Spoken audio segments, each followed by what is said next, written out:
a chama do amor. Sou missionário e mesmo pequeno, sirvo alegre ao reino de Deus.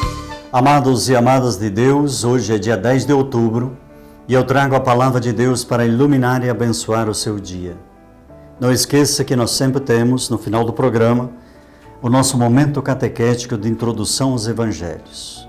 No dia 12, que está se aproximando, aí falta pouquinhos dias, nós vamos ter a live em homenagem à Nossa Senhora Aparecida, às 19h30, fazendo o encerramento do novenário da comunidade Nossa Senhora Aparecida. Por isso, hoje é um dia importante porque nós trazemos presente a consciência que uma mulher exuberante louva a Jesus por puro entusiasmo. Ela, com um tom mais calmo, parece contrariar. Na realidade, Jesus vai ao que é decisivo. Louva a docilidade e a vontade de Deus. E aí, Maria Santíssima é insuperável. Ninguém conhece como ela o coração de Deus. Ninguém se identifica com a vontade de Deus como ela. Por isso, lembre, o desafio nosso nesse mês missionário é continuar rezando o terço mariano com a família. Hoje eu trago para você agora o Evangelho que você vai encontrar em Lucas capítulo 27 a 28. São apenas versículos pequenos que nos orientam neste caminho. Então tome a sua Bíblia e vamos juntos em Lucas, e você vai encontrar lá no capítulo 27 e 28 que diz assim: Enquanto Jesus falava essas coisas, uma mulher levantou a voz no meio da multidão e lhe disse: Feliz o ventre que te carregou e o seio que te amamentaram. Jesus respondeu: Felizes antes os que ouvem a palavra de Deus e seguem. Hoje Jesus mostra-nos o itinerário da oração. Ser homem significa essencialmente ter uma relação com Deus e, portanto, falar com Ele e escutá-lo. A nossa oração pode e deve brotar do coração, mas sempre necessitamos o apoio das orações vocais recebida na tradição. Se nós voltarmos um pouquinho aos nossos pais, a gente vai perceber os nossos avós como eles rezavam e como sempre colocavam os seus joelhos no chão antes de dormir e como traziam esse momento simples da vocação e da vida presente. Por isso nós precisamos sempre olhar para trás, mas com o olhar para frente percebendo. Na verdade, sem essas ajudas para a oração, a nossa prece pessoal torna-se subjetiva e acaba por nos refletir mais a nós do que ao Deus vivo. Mas é fundamental ouvir e guardar a sua palavra. Normalmente o pensamento adianta-se de uma palavra. Primeiro temos a ideia e depois procuramos a palavra para expressar. Mas a oração litúrgica geralmente acontece o contrário. A palavra, a voz, procede ao nosso espírito e tende a se adaptar docilmente a ela. Vamos agora ao nosso momento catequético. Nós vamos agora para o Evangelho segundo Mateus. Introdução.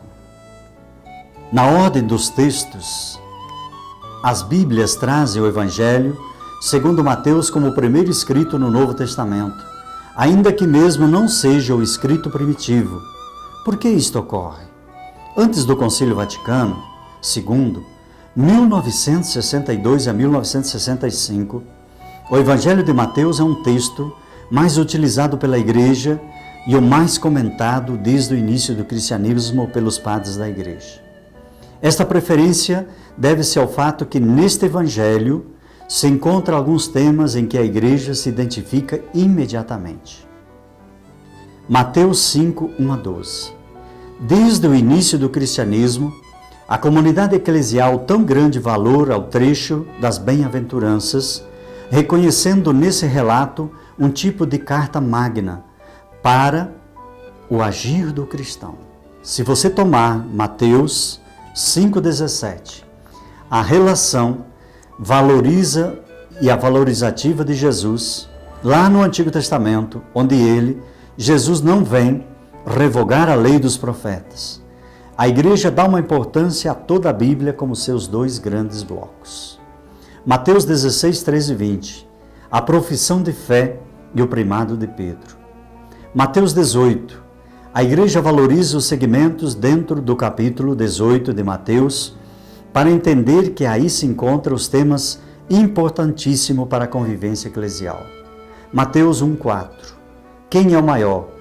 18, 5, 11, cuidado com os escândalos. 18, 12, 14, a ovelha desgarrada. 18, 15 e 20, a oração e a correção fraterna. Se você pegar 18, 19 a 20, a oração em comum. 18, 21, 35, o perdão das ofensas. Este capítulo pode ser encontrado com o título do discurso eclesiástico. Hoje em dia, é discutível a identificação do Evangelho de Mateus como coletor de impostos, que é o relato no próprio Evangelho de Mateus, bem como por Marcos e Lucas. Pega a sua Bíblia e continue estudando comigo. Veja lá, Mateus 9:9, Marcos 2, 13 e 14, Lucas 5, 27 e 28. A genealogia. Com a finalidade de mostrar Jesus conexo com a história do povo hebreu, a genealogia de Mateus, ela fala claramente de que Jesus é o filho de Davi e de Abraão, patriarca de Israel, passando a narrar a genealogia em Mateus capítulo 1, versículos 1 a 17. Incline sua cabeça e receba agora a bênção de Deus. Onde estiver, Deus te guarde. Onde andar, Deus te guie. O que decidir, Deus te ilumine. E por toda a vida, Deus te proteja e te abençoe. Em nome do Pai, do Filho e do Espírito Santo. Amém. Um bom dia para você e amanhã nós continuamos nosso momento catequético.